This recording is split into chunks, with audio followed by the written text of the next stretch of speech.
Good morning, good afternoon, good evening to each and everyone, especially those at the other side of the world.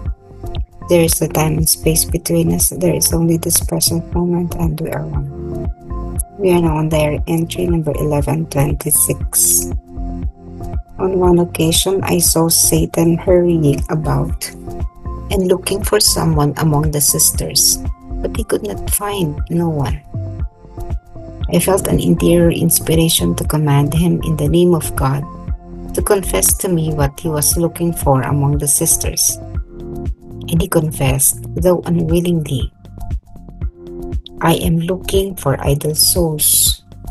When I commanded him again in the name of God to tell me to which souls in religious life has the easiest access, he said again unwillingly, to lazy and idle souls. I took note of the fact that at present there were no such souls in this house. Let the toiling and tired souls rejoice. Isang pagkakataong nakita ko si Satanas nagmamadali at hinahanap ang isa sa sisters. Ngunit wala siyang makita. Nakaramdam ako ng panloob na inspirasyon na utusan siya sa pangalan ng Diyos. Ay pagtapat sa akin ang hinahanap niya sa mga sisters. At ipinagtapat naman niya ito bagamat labag sa kanyang kalooban. Naghahanap ako ng mga walang ginagawang kaluluwa. Nang utusan ko siyang muli sa pangalan ng Diyos na sabihin sa akin kung aling mga kaluluwa sa buhay relihiyoso ang mayroon siyang pinakamadaling access.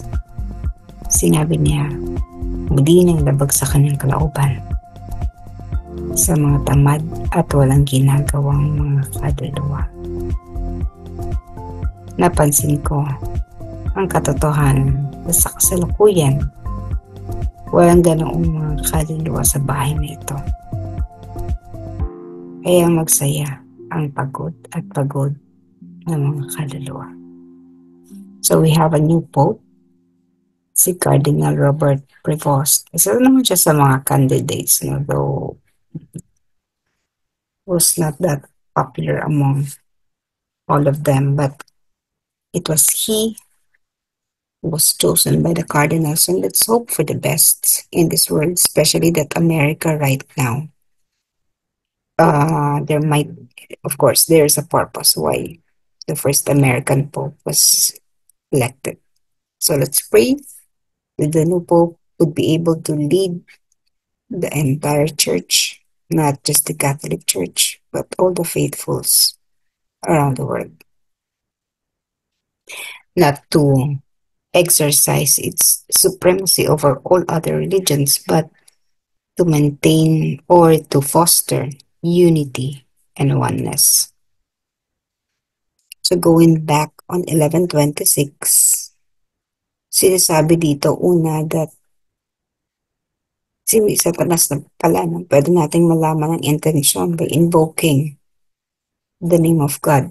No? Sumusunod pa rin naman pala ito pag sinabing ang Diyos, no? Ang nag-uutos, may sabihin ko anong kanyang nasa loob. Minsan nga masubukan yan. Anyway, pangalawa, yun palang hinahanap niya. Definitely, ito yung kanya magiging asset eh. Naghahanap siya ng asset sa mga kongregasyon. Pero sabi ni Faustina, no, she was very, very happy and proud that no one in their congregation is tamad, yung walang ginagawa.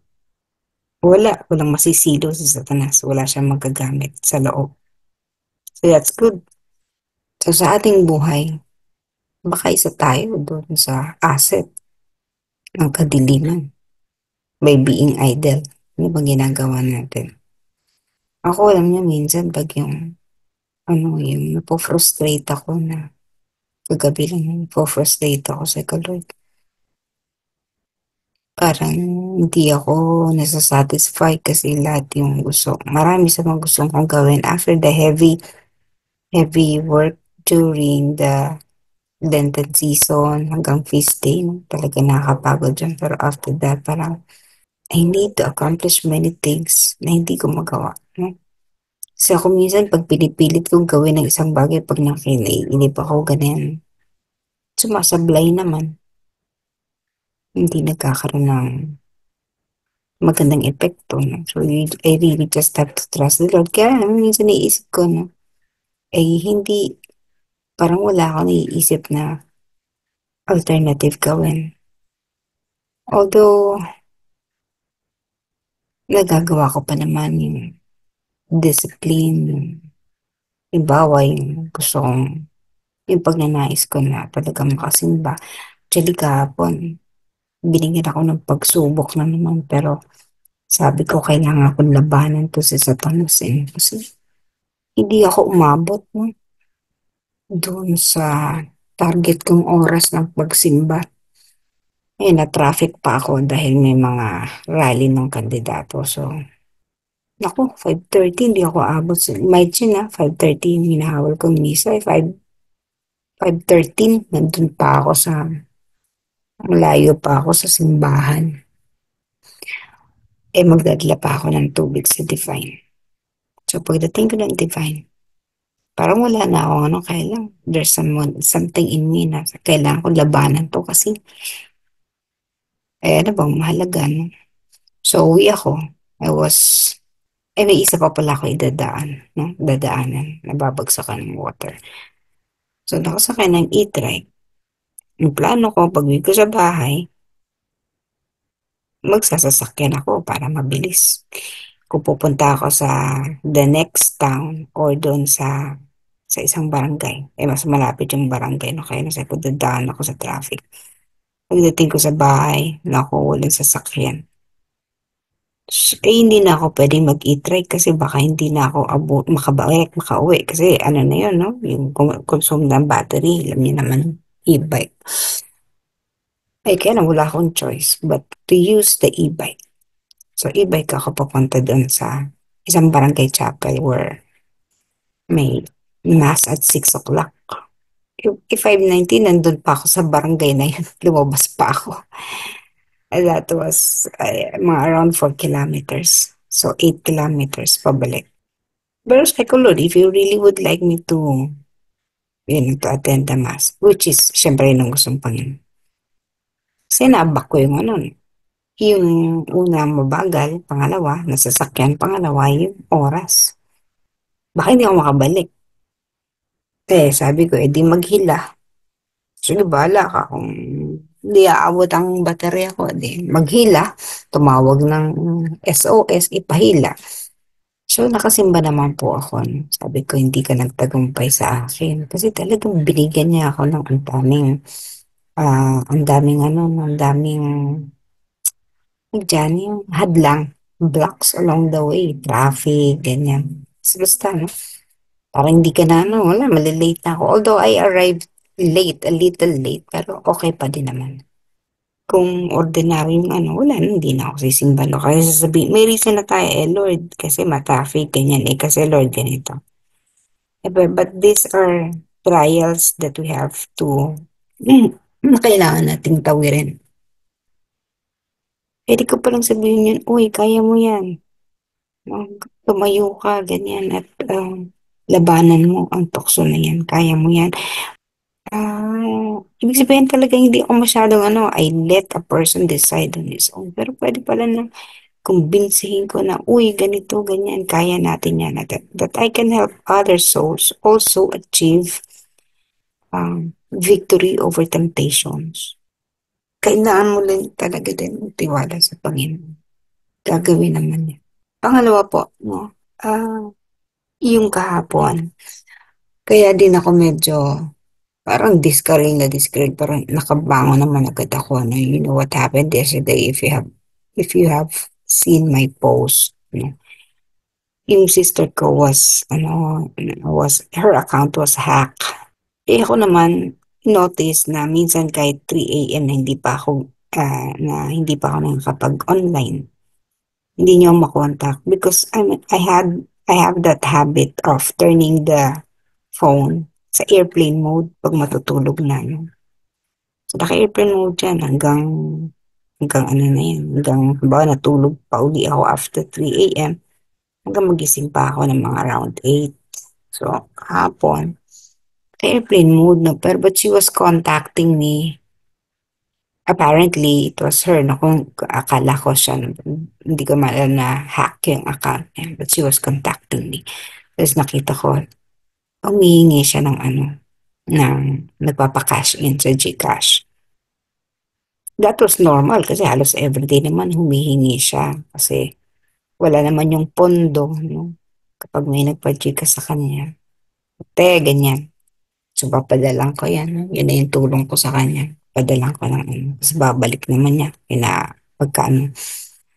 Eh di, wala lang. I didn't know that it was not her. So, I sent her the money. Kasi, kung ibang tao naman yan na nanghihingi ng gano'n, no? Ibang kaibigan ko, hindi naman siyempre, no? Kasi siyempre, ba't pa manghihingi tayo? Kasi siya, ordinary naman yan. Normal naman na mag-request. Kaya, ano. So, it was too late. Yung daughter niya sent me a message na, Tita, baka ganyan-ganyan, ganito, baka din nanay, ganyan. So, kung ako, ba't ngayon lang sinabi? Dapat ako kasi yung unang sinasabihan kasi ako yung lagi nag-jijika siya nanay mo. So what I did was to immediately report it, both written at saka call. So dalawang beses. But I was really very frustrated that uh, the provider, yung financial provider, yung Gcash, no, would could only say na, Ma'am, di natin pwedeng i-deactivate ang account nito na, Ma'am, di natin pwedeng i-deactivate. Kailangan ng, may process na kailangan daanan, investigation, file a police report. I could know. Kasi sabi niya, una, pag hindi daw pwedeng ibalik. No, I'm not asking you to return to me the money. What I'm asking is for you to deactivate that account kasi hanggang nung time na ano ko, nung nag-report, naghihingi pa siya talaga uli. Pero alam niya sa akin, so sabi ko, Lord, abay, what did I have to pay? No, kasi talagang, it was meant eh. Hindi mo pwedeng sisihin yung scammer. Kasi it was meant. Kasi tinan mo, patay naman ang phone ko kung tutuusin. Tapos pwede namang naunang i-warn ako ng pamangking ko nung pero hindi ako na-warn earlier. No? Talagang minuto lang ang pag-itan. Sabi ko, it was meant. I was destined yesterday to be scammed. No, hindi ano. So, meditate. Ano ang meron ako? Bakit kailangan? Kasi in that situation, wala ka namang pwedeng i-blame. No? Because everything that is happening to us, may reason eh. So, although I reported it, ano lang, no? Just to correct things. No? Not to, kaya nga sabi ko, hindi naman ako nagana nagbalik ngayon. Just to deactivate that account. So, isip ako, Lord, what I need to pay? Anong utang ko that I need to pay? Because you are destined to meet that accident. Parang yung babae, yung bata dun sa ano, no? Sa terminal sa NAIA. She was already destined to go. Yun lang yung paraan para mamatay siya, no? May mabigat, pero yun eh, no? So, may mga reasons that we really cannot explain. So, in the case ng batang yun, alam na niya kasi nandun na siya sa kabila. No? Sabi ni Jesus, ganito, ganyan. And the soul willingly accepted it. Kahit na magluksa tayo ng magluksa. The soul is already there at natutuwa yung soul. I mean, hindi tayo nakalulong doon sa bakit ganito, bakit ganyan. I don't know. I still don't know why it had to happen to me. Kasi sabi ko, wala man akong utang. I mean, literally po, kung utang at utang, I think I have paid no financial kasi ano ito eh. Usapin pera to eh. Kasi kung ano yung ano mo, kung ano yung utang mo, hindi na ibabayad mo.